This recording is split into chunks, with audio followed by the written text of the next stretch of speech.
Ketika pandemi datang dan kita harus hidup dalam serba jaga jarak, termasuk juga dalam perayaan Ekaristi, di mana gereja-gereja ditutup dan orang harus beribadah dari rumah, ikut misa secara online.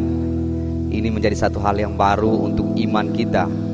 Dan banyak yang berkomentar, Romo, kami bilang misa online, tetapi rasa macam tidak lengkap, Romo. Kenapa tidak lengkap? Kami tidak sambut misa, kita rasa ikut semua dari awal pembukaan sampai penutup, tapi kurang satu, Romo. Kami tidak sambut. Kami rasa hati ini terlalu rindu sekali untuk komuni.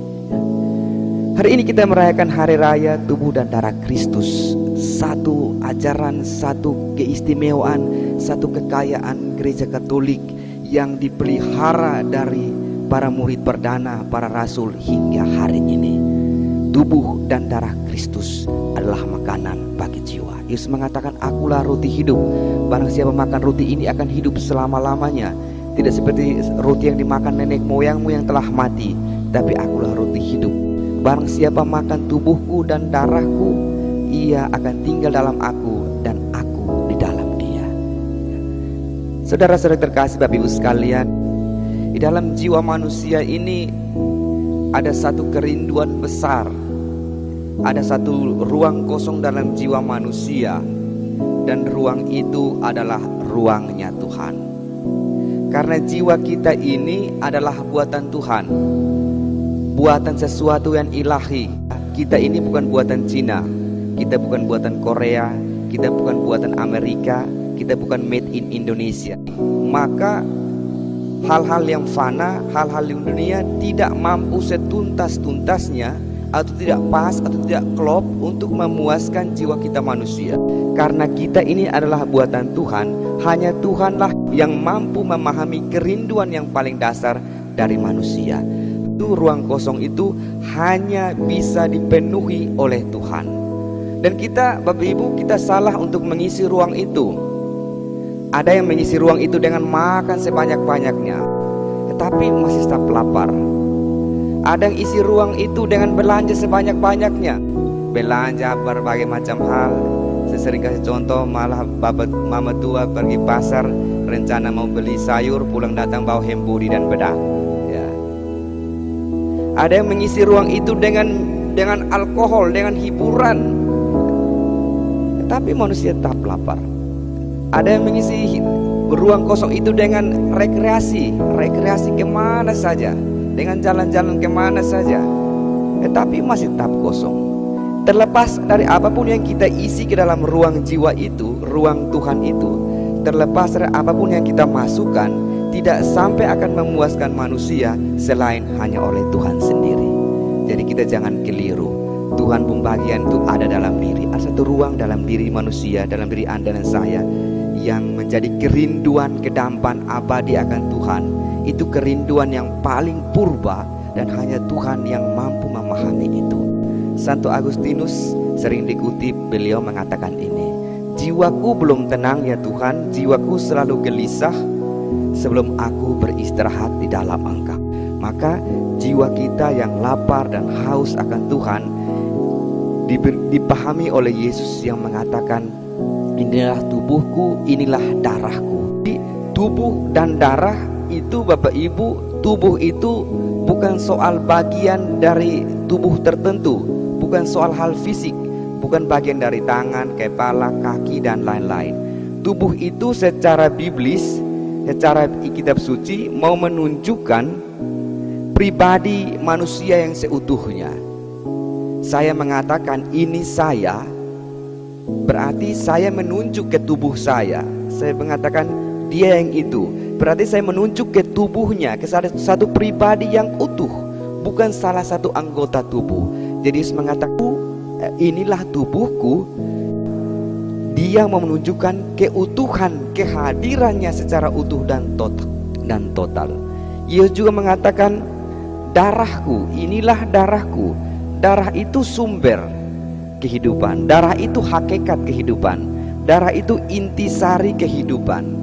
Darah itu bukan sesuatu yang mengalir dalam nadi kita, tetapi darah itu menunjukkan hakikat kehidupan.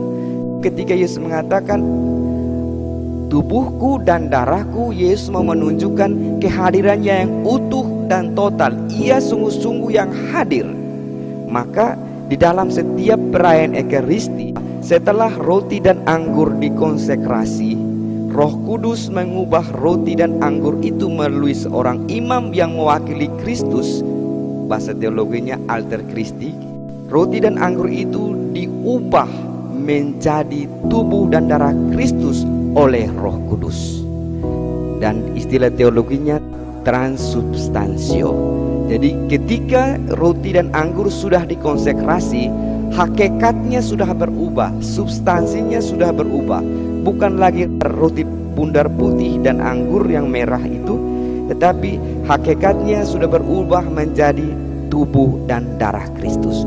Dan di sini sebagai orang Katolik, keindahan Ekaristi menjadi satu keistimewaan yang tidak dimiliki oleh yang lain, di mana Yesus sendiri sebagai Tuhan perjamuan, Dia sendiri sebagai imam, altar, dan sekaligus sebagai kurban, mempersembahkan diri dan memberikan dirinya kepada kita seutuh-utuhnya.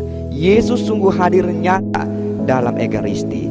Bahasa teologinya realis presensia Christi. Yesus, roti dan anggur ini benar-benar tubuh dan darah, jiwa dan kealahan Tuhan Yesus Kristus sendiri. Orang Katolik harus percaya ya.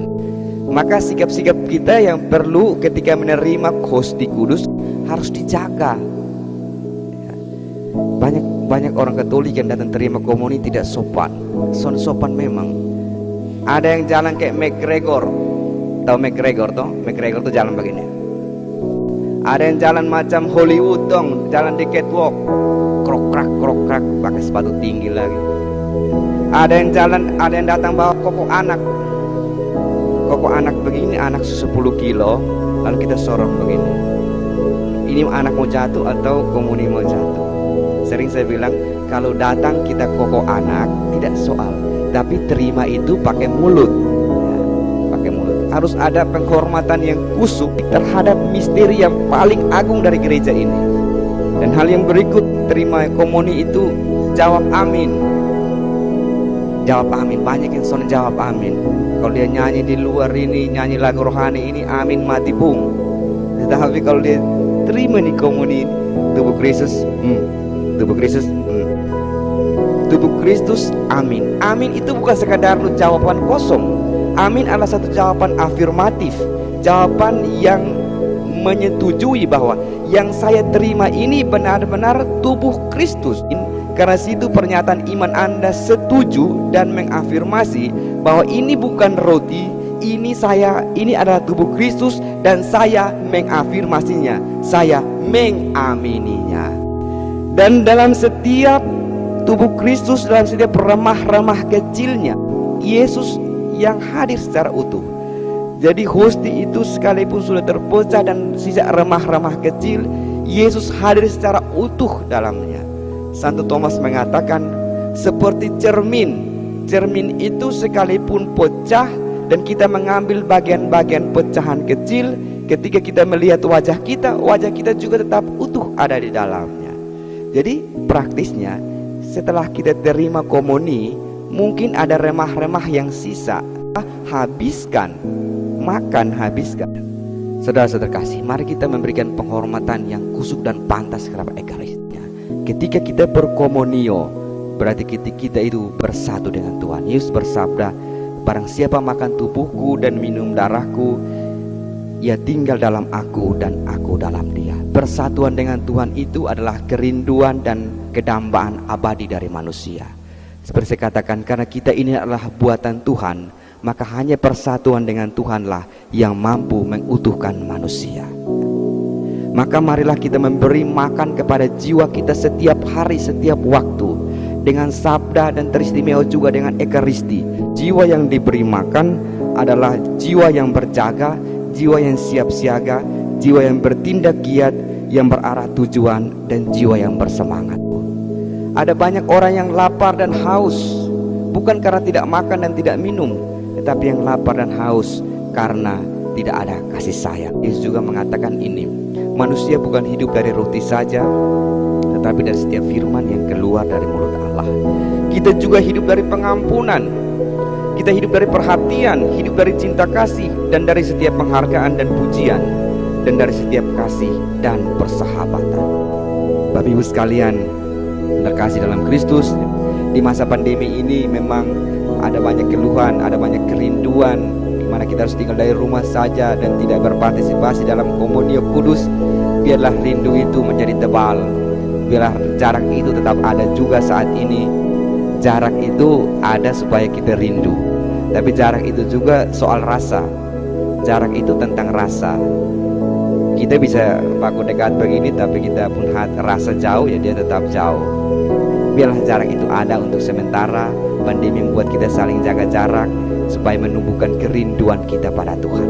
Karena perayaan Ekaristi, di mana puncaknya adalah komuni, perjumpaan, adalah satu perayaan kerinduan. Jadi saya datang misa ini, saya pertama-tama harus karena kerinduan saya. Jadi perayaan Ekaristi sejatinya adalah satu perayaan kerinduan, dan puncak dari kerinduan adalah perjumpaan. Jadi kalau rindu itu sama sah. Rindu percuma sah kalau tidak ada perjumpaan. Maka puncak dari kerinduan itu adalah perjumpaan. Mari kita memelihara kerinduan itu. Biarlah rindu itu tumbuh menjadi subur. Biarlah rindu itu membesar dan menebal. Ada pada saatnya kita akan merayakan perjumpaan yang indah. Hanya orang-orang yang rindu yang mampu memahami arti satu perjumpaan.